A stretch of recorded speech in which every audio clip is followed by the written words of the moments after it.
Ciao, sono Michele Righetti e oggi facciamo la prima parte del tutorial per suonare il brano 17 del Cesi Marciano. Si tratta del Minuetto di Ignaz Joseph Pleyel.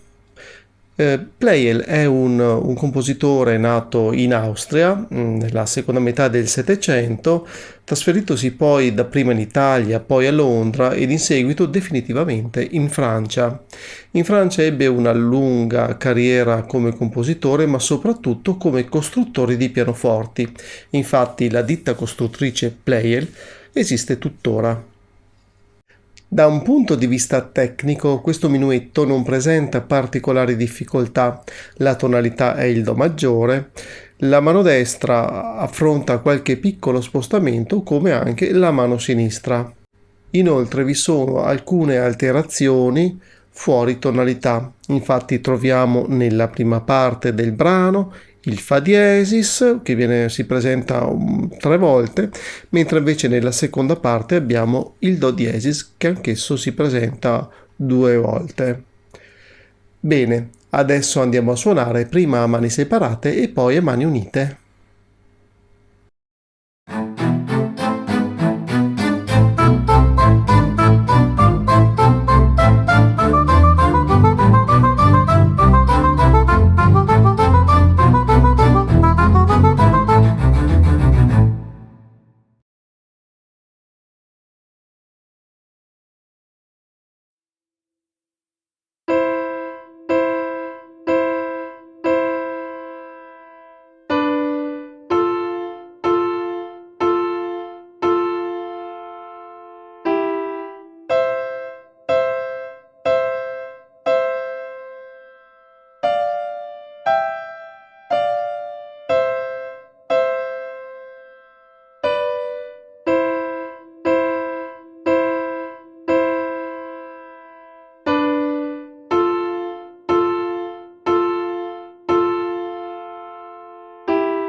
Se questo tutorial ti è piaciuto, lascia un like ed iscriviti al canale.